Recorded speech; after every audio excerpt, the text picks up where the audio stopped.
Cool. Welcome everyone to another UpFlip Live Masterclass. Hello everybody, I'm your host Ryan, and tonight we're tackling one of the biggest fears entrepreneurs face, which is, I want to start a business, but how do I lead when I've never managed people before? I know when I started my first company, that was one of the first questions I had. How the heck do I do this? Because most new founders worry about hiring the wrong people, losing control, or becoming the kind of boss they hated working for. And if you stay stuck doing everything yourself, your business will never grow. That's why tonight's guest is a perfect person to learn from. So make sure to grab a little notebook, a pencil, because Stephen Howard is an award-winning leadership coach, top 200 global voice on leadership, and the author of 22 books on leadership and decision-making. He's trained over 10,000 leaders at companies like Citibank, HP, ExxonMobil, and Rackspace. And today, he's here to help first-time business owners, that is you who is tuning in right now, build leadership skills before they even hire. Tonight, Stephen is going to show you how to delegate work you'll actually trust, how to lead without micromanaging. No one wants to be a micromanager, and how to prepare now so your business won't depend on you forever. And don't forget, stick around for part 2 inside the UpFlip Academy right after this live event. Stephen will teach a private session on how to lead when you don't have a team yet. It's free to join. It's going to be awesome. And as someone that loves leadership, I read a ton of leadership books. I follow a lot of leadership experts. I'm super excited to have Stephen on here. So Stephen, thank you so much for being here. Super grateful to have you today. Well, thank you, Ryan. Lovely introduction, and thank you very much. And hopefully these new business owners who can pick up a few tips a day. I have over 45 years experience in leadership, so I'll share what I can with you. And we're going to talk today about delegation and how do you delegate without micromanaging? Because quite frankly, as you see on your screen, you can't grow a business if everything depends on you. You can't do it all eventually, and you don't want to. Hopefully your business outgrows you. That's the whole idea. But then you've got to get other people doing some of the things, some of the tasks that you've been doing. So let's get into it. And of course, right away, we have a technical hiccup because the slide won't advance. Let's see what's going on here. Here we go. There we go. All right, so as a founder, and like Ryan, I've started several businesses of my own. I've started businesses in Singapore, in Australia, and in the United States. And I know what it's like to start a business, be a solopreneur, and we hit a wall. And when we try to do everything, and the more successful we get, the busier we get, and then our family life goes down the drain, our work-life balance goes down the drain, and eventually we become the bottleneck in our own business because we feel like we have to do everything, including writing the checks or posting the payments on the bank account. Or in the old days, I remember sending payments and licking the stamps and putting them on the envelope and going to the post office myself to drop them in the mail. So a lot's changed, and we don't have to do that anymore. We learn how not to do that, because growth requires that we learn to lead instead of doing. And that's what we lead is when we delegate to others.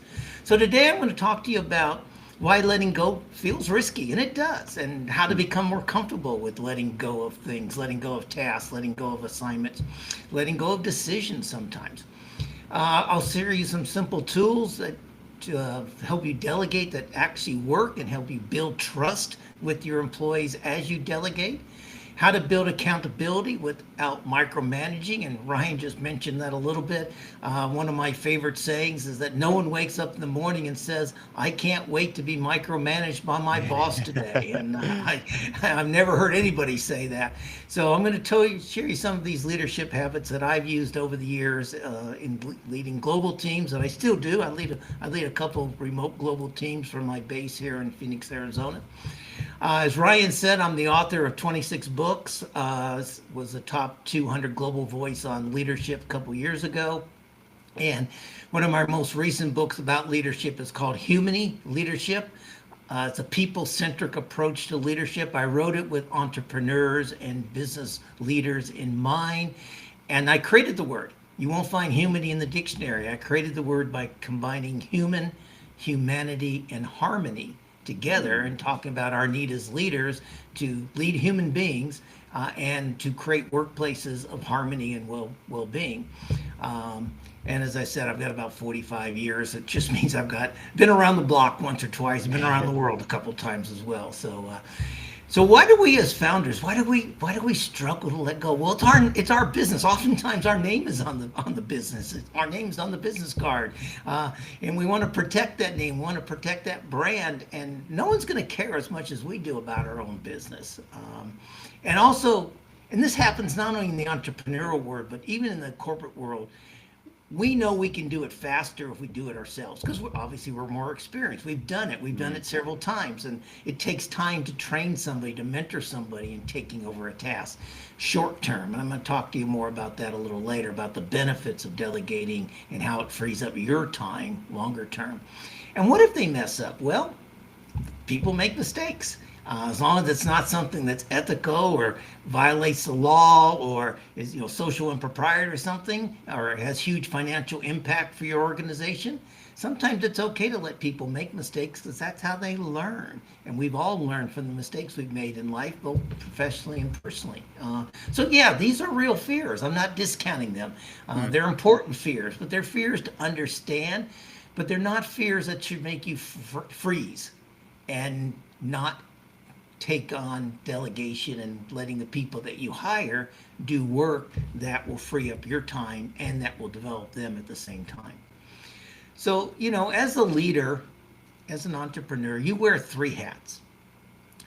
You're still a worker. You're still an individual contributor. You're still going to deliver some work, and there's some things that only you can do. You're the only one's going to be able to talk to the bank or your shareholders about the corporation and where it's going and your successes and your goals for the future. You're also going to be a manager, and a manager makes sure things get done right, organizes and checks progress. But more importantly, you're going to be a leader, and a leader is somebody who makes sure the right things are being done. And one of the best things about being an entrepreneur, if you develop the leaders beneath you into good managers, then they'll do things right. And your job is to make sure the right things are done. But unfortunately, many of us will stay trapped in that entrepreneur hat. So my rule of thumb is your worker hat, depending on where you are, what stage of your business is in, that worker hat should be somewhere between 10 and 25% of your time that you spend. Your manager hat hopefully is closer to 10 to 15% of the time, assuming you've hired good people and you are developing. And then your leadership hat, you should be having that on 50, 60, 70% of the time, again, depending on the size of your organization and where you are in your growth cycle and development. But you don't want to be the opposite. You don't want to be wearing the worker hat 80% of the time and the manager hat 15% of the time and that leader hat only 5% of the time. If you're doing that, it's time to pause and reflect and pick up the phone and give me a call, and I'll help you work through a couple things to make you better at delegating, better at being a leader and not a worker bee. Now, you've all probably heard of SMART goals and delegation and thought, yeah, that applies in big corporations. Yeah, if you're a Fortune 500 or a Forbes 1000 company, oh yeah, that all makes sense. But what does it mean for me if I only got 12 employees or 18 employees or 20 employees? Well, the thing is that when you're an entrepreneur, you tend not to apply these two tools consistently. And you might use them. You might read a book. Ryan mentioned he's read several books. You might read a book on it and say, oh yeah, I'm going to do that. And you do that for 3 or 4 weeks. And then, boy, something happens and you revert back to your old habits. The difference between a good leader and a great leader isn't about knowing what these tools are. It's implementing these tools. It's using these tools. So when it's using these tools and applying them in your business consistently and not just on a one-off or ad hoc type basis. The tools I'm going to show you are simple. They're not rocket science. They're rocket science, I wouldn't be doing it, quite frankly. I'm a liberal arts major. I'm not a scientist. And I believe that leadership is an art. It's the art of achieving progress through the involvement and actions of others. And so this is why, again, we need to lead people and not direct people, tell them how to do things, but lead them into where we want to get to. What does good look like? What does success look like? And you can only use these tools, even if they're simple, but they only work if you use them and use them consistently. So as I kind of talk some of this stuff, I'm not going to read slide by slide here. I want to get, and actually I'm more interested in getting your questions. We're going to stop in a moment here for a little Q&A. So if you have a question, please put it in the chat box or be prepared to unmute yourself and throw a question out, and be happy to talk about what your challenges are. But there's a difference between giving orders and giving direction. Giving orders is telling something where we want to get to and how they're going to do it. Well, as we said earlier, people don't want to be micromanaged. People don't want to be managed. They want to be led. They want to be empowered. They want to be taught. All the research shows that one of the big causes of the Great Resignation a couple of years ago coming out of COVID was people got tired of being in organizations where they couldn't grow. They weren't being developed.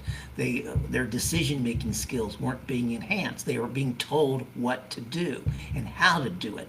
And people they want to have some influence, some impact on the how aspect. How am I going to implement this? So we got to explain the why behind the task. And when that clarity is missing as to why are we going this direction? Why are we doing this? If that clarity is gone, then trust starts to disappear. And let me tell you something, as a leader, as an entrepreneur, if you lose trust, if people lose their trust in you, it doesn't matter what else you do. Nothing else matters, quite frankly. So we end up micromanaging people, and that just eats up our time and fills our calendar with meeting after meeting after meeting after meeting, and before you know it, the day is come and gone. So here's tool number one. And that tool is make sure you create a clear line of value for every one of your key employees, and have your managers do the same thing for the people that they're managing, that they're leading. What do I mean by a clear line of value? You know, people are motivated by many things. As human beings, we're motivated by purpose. We're motivated when we know that we're making a contribution and our contribution counts. And so what does this mean to your business? Well, if we tell people what they're doing, how does it add value to another department or to a customer or an internal customer or even to a vendor or to yourself as their leader, how are they adding value? Then they're going to be more internally motivated to continue doing things, to go and achieve those objectives and goals that you've set out to. But when you tell them, this is what I want you to do, and this is how I want you to do it, well, where's the motivation in that? And so that's where you start getting people who kind of clock in and clock out, or they do the bare minimum. They only do exactly what they're told. And how does that impact your business? Well, unfortunately, creativity goes out the window, innovation goes out the window, collaboration goes out the window, and those are all not good things. So when people see what value they are contributing, they do make smarter choices without having to be constantly supervised. And more importantly, they will come up with innovative and creative ideas. So they're bringing their brains into the process of the task rather than just their hands and doing exactly what they've been told to do. So if you skip this step, you end up having to redo things over and over and over, and you end up having to micromanage people. And you know what else happens? You can't help but not start losing trust in your people, and they will sense that you no longer trust them. And if they sense that you don't trust them, well, their trust in you goes out the window. And as we just mentioned, when they don't trust you, it doesn't matter what else you're doing. So that's creating a clear line of value. The second one, SMART goals, it's an old acronym, been around. And I love when I talk to people and they say, SMART goals, that's from the 1970s, right? That's old stuff. Well, guess what?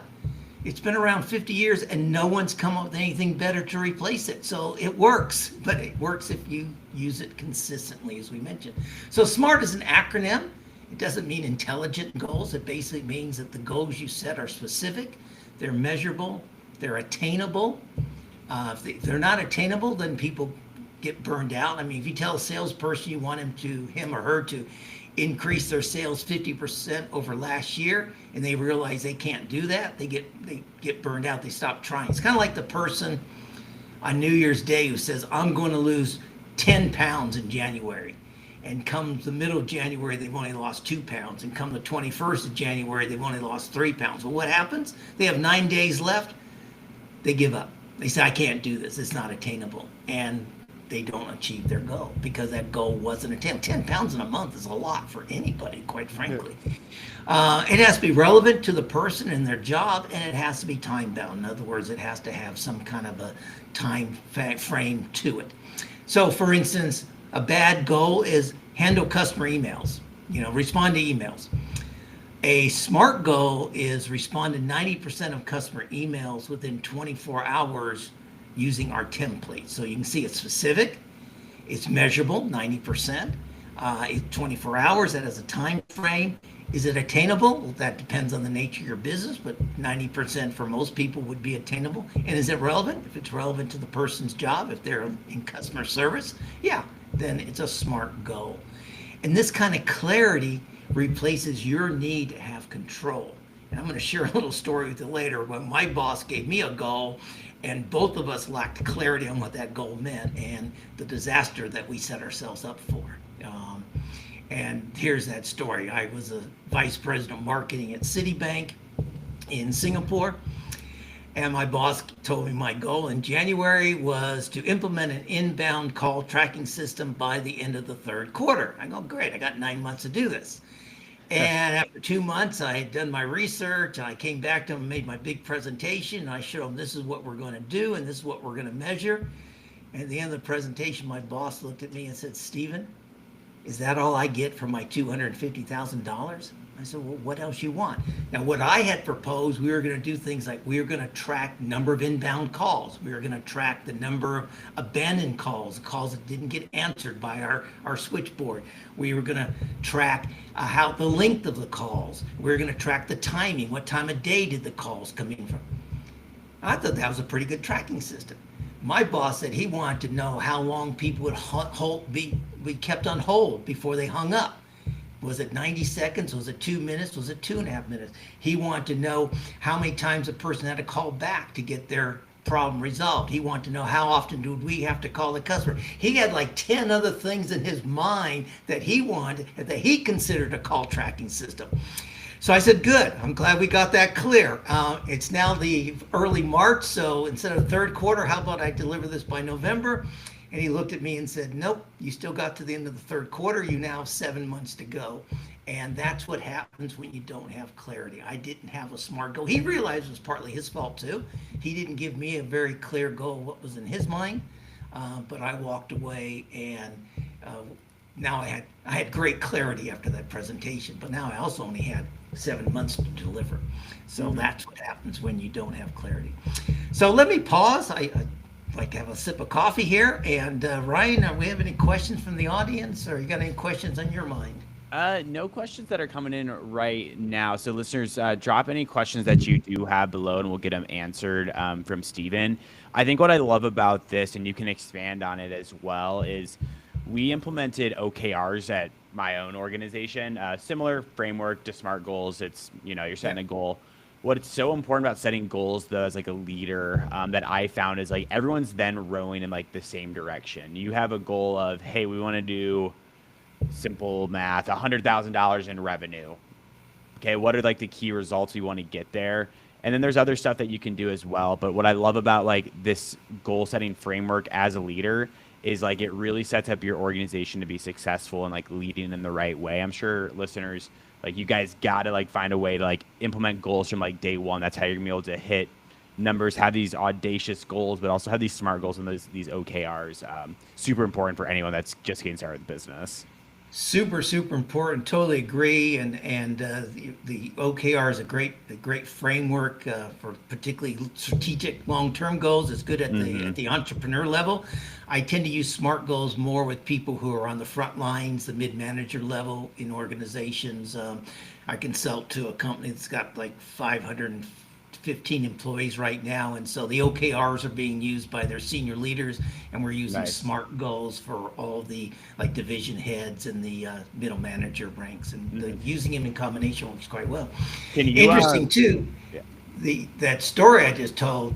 This is what I mean by learning from your mistakes. My boss learned. He was one of the best bosses I ever had, if not the best. And he admitted he made a mistake, and I admitted I didn't ask. And so one of the things I talk to people is, if you're given a goal by your boss and it's not a SMART goal, you should ask. You should have, hey, where's the time frame for this, or where's the specific? I don't understand. Get clarity from yourself. So go ahead, Ryan. Yeah, yeah. I want to ask, can you kind of describe SMART goals versus OKRs, like objective key results, and like how companies just starting out should like use them? Should they lean towards one or the other? I know we've been talking about SMART goals, but that listener that's tuning in like right now, that's like, okay, I'm going to start a business. SMART goals versus OKRs versus like goal setting in general.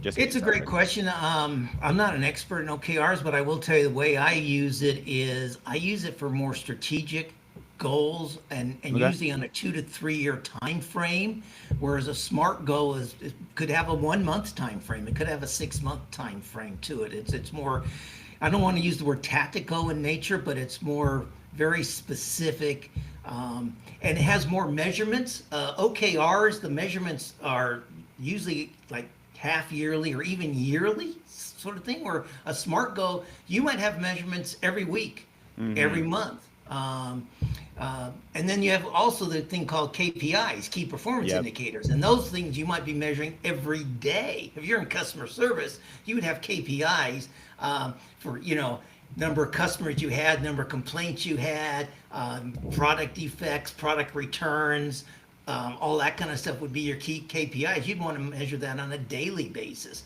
So KPIs, SMART goals, OKRs are kind of a pyramid of building blocks to use as a leader in using these tools.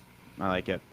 We'll keep moving forward, but listeners, as you guys are thinking about starting like your first company, have it be pressure washing, have it be dog walking, have it be window walking or window washing, not window walking, window washing. As your guys are thinking of starting these companies, you need to have some sort of goals in mind. So we're going to have a Q&A coming up again, Q&A break 2 coming up. Ask Steven any questions that you guys do have about start setting like goals from day 0. Think about setting revenue numbers, customer service KPIs. Think about those types of questions, and would love to take any for this next Q&A that we got coming up in a few slides. Great, great. Thanks, Ryan. So let's talk about a third tool here, and the fact that delegation builds trust. Now, before I go any further, let me define what delegation is. Delegation is not assigning work. If I'm a team leader and something comes in and I say, hey, Ryan, you got time to handle this task for me? That's assigning work. Delegation is taking something off your own plate. It's something that you are doing most of the time, if not all the time, and delegating it to somebody else. And there's 2 reasons for delegation. One is to free up your time to do more strategic things. And the second is to develop people. You delegate to develop people. You delegate to develop their skills. So here's a very simple example of this. As an entrepreneur, you're probably involved in all the hiring decisions for your company. In fact, you probably are looking at resumes and shortlisting them. You may have somebody else setting up the interviews, and then you're handling all those interviews, and you're interviewing 5, 6, 7 people, and then you're deciding 1 or 2 candidates. And with your human resource person, if you have one, you're sending an offer to somebody to join your company. Delegating would be somebody else goes through those resumes instead of you. You're taking it off your plate. Somebody else might even do those initial interviews. If you tell them what you're looking for, what kind of capabilities, what kind of skills are you looking for, and have them shortlist the 5 or 6 or 7 candidates, and then set up the interviews for you and someone else to handle those interviews. So you can save yourself a whole bunch of time in the hiring process. Free up your time to do other more mission critical things, or think about where do you want to be in 2 years? Where do you want to be in 3 years? How are you going to use the OKR framework to build your company and grow your company instead of being caught in the weeds in the day-to-day of every decision has to go through you. And if every decision has to go through you, you're actually a hindrance to your team. You're not a leader. You're actually like bounding them together, almost putting handcuffs on them, preventing them from getting work done. So delegation isn't about dumping. It's a very structured process. You're not just dumping stuff that you don't want to do. You're dumping stuff that you probably actually do want to do because you feel comfortable doing it, but you want to delegate it to free up that time for yourself or to develop somebody else. So define what is the scope and what's the purpose of delegating. Choose that right person. Are they capable? And equally as important, are they willing? And do they have the capacity? Do they have the time capacity to handle this properly? Have a clarifying conversation before you hand it off. And I've got a whole process if you want to look at it. I've got a book on Amazon that's $9.50. It's called The Art of Effective Delegation. It takes you through all the steps of this. It's a 90-page book. I try to make it as simple and straightforward as possible. So The Art of Effective Delegation, take you through this process. And then you assign the decision rights. And the decision rights, think of it as a triangle. And at the top of the triangle are the you decisions that the other person is going to make. In the lower left-hand corner are the we decisions that we're going to make together. And in the lower right-hand corner of the triangle are the me decisions. What decisions are you withholding for yourself? What decisions that you will make? You're not going to delegate that accountability or that responsibility for those decisions. So this is a way of making sure everyone's accountable, everyone is clear. Again, clarity is so important. Almost all these tools, one of the key focuses of them is about clarity, because most of what goes wrong in the workplace is due to a lack of clarity and a lack of good communication. And you build trust through this structure. Not hope that they'll do it right, but you end up trusting that they will do it right. So let me explain this you, me, we decision rights. They own it completely. So you tell them they make the decision. They don't have to come to you for approval. It's in their wheelhouse, so to speak. We decisions, they're going to come to you maybe with a short list or a couple of ideas, and you're going to sit down together, and together you're going to make a decision that you both feel comfortable with. And a me decision is I'm going to retain control. And I'll give you an example of this in just a moment. So this gives people freedom, but within some boundaries. So people don't assume that they can make decisions that you don't want them making. They don't assume that they have the accountability or responsibility to go off and do things that you would prefer to talk about first, but they also fully understand that they don't have to come to you for every single decision. So here's the example. And again, this goes back to my Citibank days. I had a lady working for me, a product manager. We were going to launch a new product. We probably had like 8 months to do so. We had a budget of $350,000. I told her, we had 3 ad agencies in Singapore. I said, I don't care which one you use. I'm agnostic. You use the one you feel most comfortable with. You're going to be in the trenches with this agency, okay? So I know who I picked, but I'm not going to tell you. You go pick the one that you want to use. I mean, she knew all 3. She was familiar with them. And I trusted all 3 agencies, so I could make that decision. So you pick the agency. I also then I said, okay, when it comes to the models that we're going to use, because it was going to be a product for our family, and we're going to have obviously a husband, wife, child type photography. I said, I'd like you to come to me with some short lists of the models that you think we should use, but we're going to sit down and make a decision together. Now, I did this for 2 reasons. I was in my mid 30s or late 30s probably, and she was in her mid to early 20s. So I had, a good 10 or 12 years more experience. I knew the Citibank brand better than she did. I wanted to make sure that the models represented our brand. But additionally, I use this as a way to evaluate her decision-making process. I wanted to see what she would come up with in choosing the models for the ad campaign. I wanted to see how she thought. Because she'd only worked for me for 6 or 7 months. So this is a great opportunity for me to learn more about my employee. And then she came to me and she had the models, and she did a very good job of picking the child, picking the wife, picking the husband. But, and this is where my experience came in, when I put the photo of the husband next to the wife model, I said, they don't really look like a couple, do they? And she goes, oh my gosh, you're right. I hadn't thought about that. So she had looked at them at 3 individual models and did a very good, but she hadn't taken that extra step. How are they going to look when we film them together? How are they going to interact? We're shooting a TV commercial. How are they going to look like when they're interacting? Do they look like a couple? And they did not. And so we picked the second choice for the man that she'd come up with, because we thought they made a better looking couple than the first one. She learned. I got to coach her. I got to mentor her, but it was a good way of evaluating her decision-making skills as well as coming with the right set of models. And then me, I approved the final budget. And when I told her she had $300,000 or $350,000, I told her you have actually $375,000. I'll give you a $25,000 buffer because you never know with a product launch what it's going to cost. You're going to be measured on how well you stick within the 350, but you don't have to come to me if you're going to run over by $5,000 or $10,000.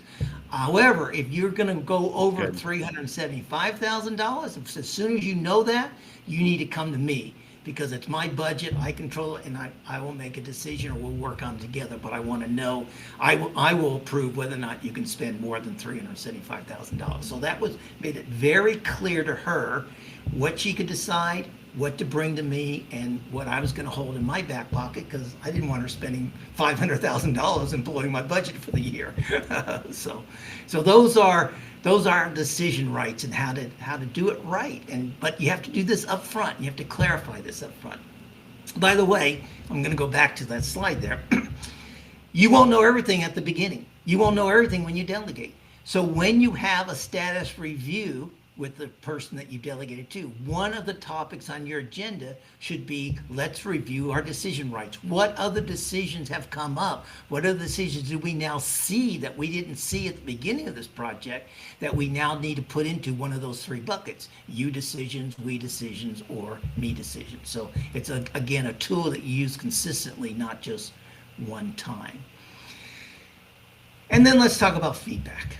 And this is one of my most favorite topics. Again, I've written a book on it, The Art of Effective Feedback. It's again, short, 95 pages, less than $10. I really want to get this out because so many people give feedback wrong. And the word I just used is why feedback often goes astray.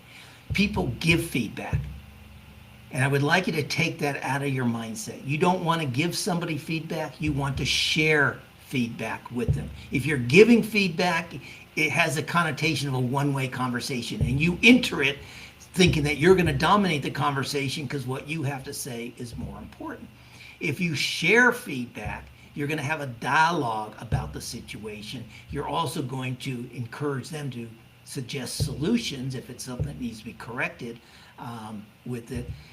And you'll have and they'll buy into the solutions partially because they've come up with it or you've agreed to it, or at least they participated in the discussion around how to fix a situation. And by the way, not all feedback is going to be so-called negative. And that's the other word I would encourage you to take out of your vocabulary. The purpose of feedback is to help somebody develop their skills, their competency, and their confidence. There is nothing negative about that. If your purpose for feedback is anything other than helping somebody build their capacity, in other words, the time that they have, their competency, their skill level, or their confidence, you shouldn't be having a feedback discussion. You should be calming down, first of all, and figuring out how to turn it into an effective feedback discussion that will build competency, confidence, and capability. So take negative. There's no such thing as negative feedback. So because if you think it's going to be negative feedback, then you're going to be hesitant to have that conversation. And you're going to enter that conversation hesitantly.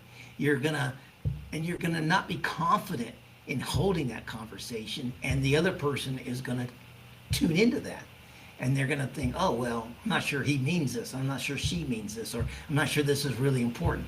So here's the words I suggest you use. Fortifying feedback is feedback that you share when you want somebody to repeat or replicate what they're doing well. And it's important to tell people what they're doing well so they feel more confident to repeat it or replicate it in a similar situation in the future. Enhancement feedback is where you want to have a conversation and say, hey, this isn't quite working. How do we make an improvement here? And how do we improve their skills? How do we improve their behavior? How do we improve their attitude? Whatever it is, that is enhancing because they have skills. And we want to enhance the skills that they have. Both build capability and confidence, and both will keep people motivated. And perhaps someday down the road, we can do a whole session just around this ability to give feedback, because I can't cover it all right now, quite frankly. But here's a quick story on that. One of my team members gave a very great talk. And after the presentation, I talked to them about what a great presentation they'd done, how the audience was involved, how they looked comfortable, looked confident. And my words are something like this. Ryan, you did a great presentation this morning. I really thought you were well prepared. I particularly like the way you handle the questions from the audience. I think you show confidence in your material. And when you answered their questions with that kind of confidence, it built confidence in the audience, both in you and in the material. Great job, Ryan. That took me, 35, 40 seconds? So there's no excuse for not giving, and that's what I call fortifying feedback. There's no excuse for not. I'm only going to talk to Ryan about that now. I'm not going to say, but, and then here comes the hammer, the old sandwich approach to feedback. We're not going to do that anymore. Later, when Ryan is working on the next presentation, I see him, let's say it's 2 weeks later, and I knock on his door and say, hey, Ryan, how's that presentation going? He said, yeah, pretty good. I'm on top of it. I'll be ready for next week. I said, great. You notice a couple of weeks ago in that presentation you gave, which, as we recall, was very good. There were 3 slides that had maybe too much text on them, and what I noticed was that the audience was reading those slides instead of listening to you, and you kind of lost them. Did you feel that as well? And it doesn't matter whether he says yes or no, because I'm now going to say, well, I did notice it. And what do you think you could do differently this time so that you don't lose the audience? So I'm just going to talk about it as it's a given, even if he didn't notice it. And let him come some ideas. He might say, I could use some pictures, I could use less text, I could use more slides, whatever he might come up with. And let's say he says, I can use more slides. I said, well, would you feel comfortable using that? Would going that route, Ryan, would you feel comfortable doing that? He says, yeah, great. Okay, let's do that, and we'll both monitor the audience and see if you lose them. So now this is enhancement feedback. He's going to make a better presentation. Let's say Ryan says, no, I don't want to change it. I like the slides the way they are. Okay. Now, this is a presentation, an ongoing, say a project update status presentation, not something to your shareholders, not something that's going to make that if he does poorly, is going to be career suicide. So, okay, Ryan, go ahead and do it your way. But when you do it, let's both monitor the audience at that point and see if they're paying attention to you or if they're reading the slides. And this is, let them fail. Let them make a mistake. It's okay. It's not critical. It's not mission critical. Then we walk away and he says, God darn it, you were right, Stephen. Yeah, next time I'll use more slides. So let them learn from that small mistake. That's okay. A manager, this is being a leader, a manager would go in there and say, hey, Ryan, those 3 slides that had too much text on them, I don't want you to use them anymore. I want you to break them up, use some more photos, whatever you want to do, but don't have that many words on the slide. Thanks. Good job, Ryan. Is he bought into that solution? No. Will he do it? He'll do it because I'm his boss, but he's not bought into it. Will he learn anything from it? No. He'll just say, oh, my boss is an idiot, or my boss doesn't trust me, or maybe this is not the right place for me. I'll look somewhere else. So that kind of exaggeration, obviously, but that's thoughts that go through people's heads. So she actually, in this case, she suggested splitting the slides herself. She nailed it because she owned the fix. And that is an example of enhancement feedback that's effective. Cool. Coffee break for me, question time for you guys. Awesome. We've got 3 questions that came in right now. Before I start reading these, listeners, again, we are hitting a Q&A break. So if you guys are thinking about starting like your first company, and you're like, oh, how do I give good feedback? I've never managed someone before. I don't even know how to be a good leader. Now is the time to ask those questions for Stephen. But we've got 3 questions. One comes from Ben Shaman, and he is worried about stealing from the worker side. So, how can we prevent stealing from the worker side? And we have 2 other questions after that. I'm sorry. How do you what kind of stealing? Prevent stealing. Oh, prevent stealing. I'm sorry. Yeah. Okay. Gotcha. Yeah, you're good. Yeah. Stealing, same thing. Setting up the right environment of trust. People steal from their organization. It tends to be because they don't trust the organization. Now, if look, Ben, here's one of the things I'm going to encourage you to do. You're going to have 5, 6, maybe 7% of your employees who are bad apples at any given time, depending on how big you are. You're going to have 93, 94, 95% of your employees who are great employees. And where do you want to put your time and effort? on those 6 or 7%, or do you want to put it on those 93, 94, 95%? So if if they're stealing notepads and pens or something for their kids to use at school, it's cost of business, quite frankly. If they're stealing, something that's more critical, then this is where you need to put an end to it. Here's my rule of thumb. If somebody does something the first time, I notice it. Let's say somebody steals something. Okay, I notice. They do it the second time, man, my radar is off. They do it the third time, we're having a conversation. And this is where you have to have that difficult conversation. Call them in and say, okay, here's what I've noticed. I've noticed that this has gone missing, or I noticed that you took this, or I saw you walk out with this. That's unacceptable behavior. We need to talk about why it's being done and what we can do to prevent it in the future, sort of thing. And then if you're a big organization, you get HR involved. I don't like getting HR involved because that's all about compliance and legal aspects to it. But just having that face-to-face conversation and saying, what's causing this? And are you not happy here? Are we not paying you enough? Or whatever it is. And then you might say, you might decide at the end of the day, you know what? You're not the right person for this organization. We're going to part ways. Tomorrow morning, I'll give you your 30-day notice. And if you'd like to leave immediately, I'd like you to spend 2 days handing off your projects, and we can settle up at the end of the week. We'll pay you in advance of the 30 days, but you have to do the proper handoff first. You can't just let them walk out the door. So it really depends. And then maybe we can have a side. Let's take this offline if you want to talk about more specific issue that you might be facing in your organization. Mm-hmm. Yeah, I think that's really good. I'm reading, Ben, I'm going to piggyback off that. I'm reading Sam Walton's book, Made in America.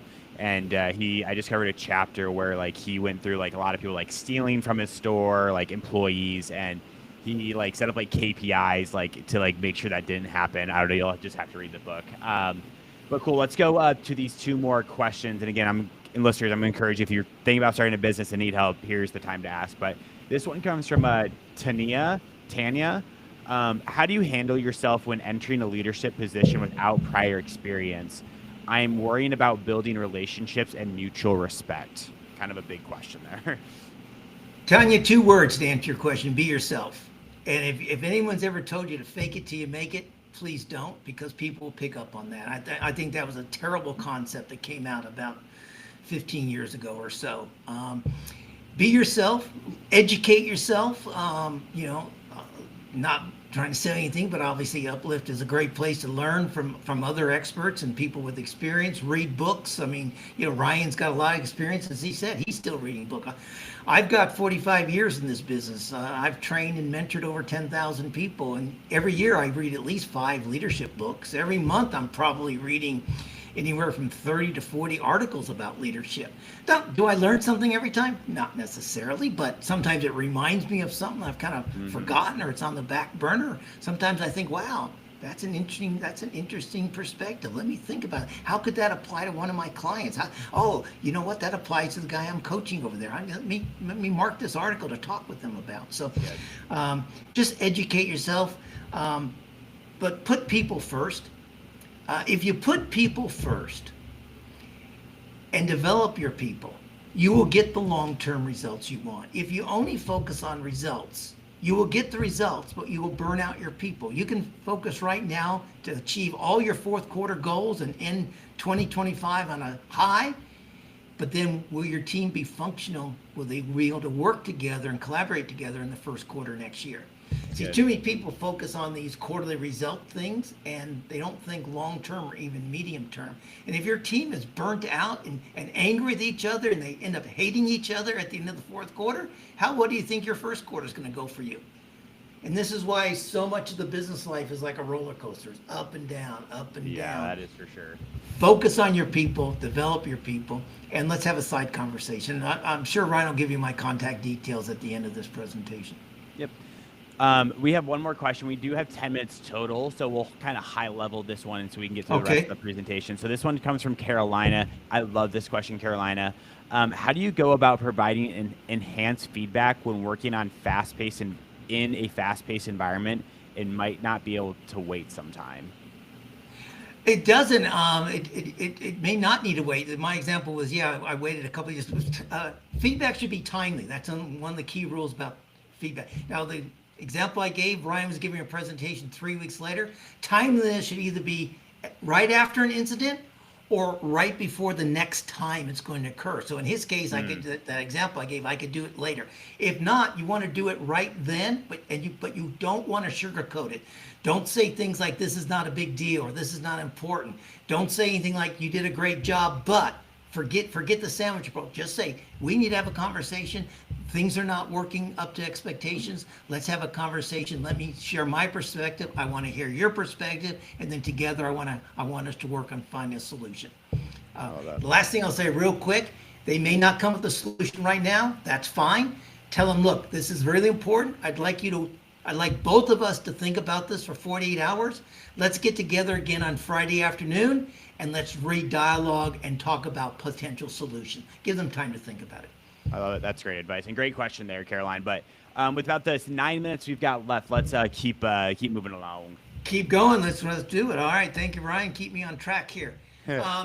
Look, delegation takes more time at first. I'm not going to sugarcoat it for you, but the time that you save will compound. I once spent 17 hours a month. This is years ago, back in the days when we did company newsletters, again for Citibank, put it into our monthly banking statements that got mailed to people. You know, it was a little thing that you took and threw out immediately when you looked at your bank account. Hopefully some of you read it. It took me 17 hours a month from start to finish, from interviewing people, writing it, drafting it, giving it to the designer to produce it, proofreading it, blah, blah, blah, the whole thing. I delegated it. Now, the first month, it took me longer.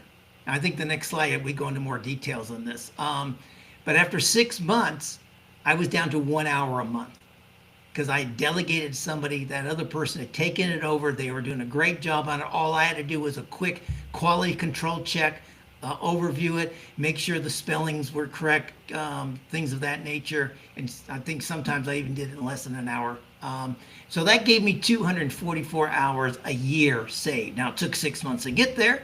But after 6 months, 244 hours is roughly a full working month back into my schedule where I could do more value-added things for my corporation, for Citibank at that time. So that's the importance of delegation. Look, the real challenge is we all know we should delegate. Many of us are not comfortable delegating, and that's fine. We have to get comfortable with it. We have to know ourselves. I'm not suggesting that you delegate everything immediately, but you have to get more comfortable with delegating the more your business grows. It feels risky to let go, but you have to trust people.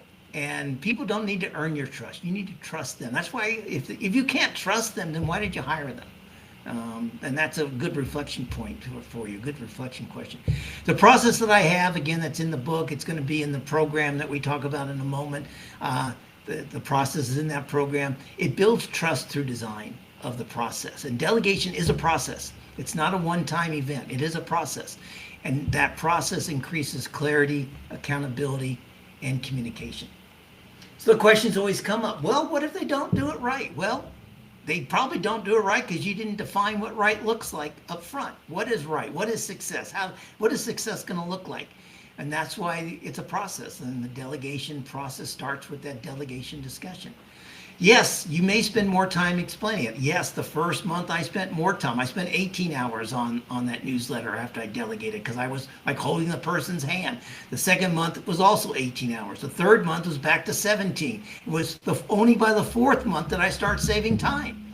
But as you saw, I ended up, after 6 months, saving effectively 1 man-month of hours per year. And that's long-term thinking. You may think as a business owner, no one cares as much as you do. That's probably going to be true. It is your name on the door. It's your money in the account.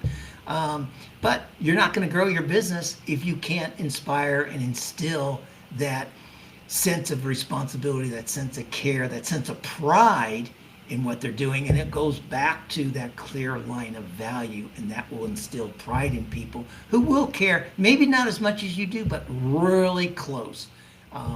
Because these are not people problems, they're not personality problems, these are process problems, and therefore process problems are fixable.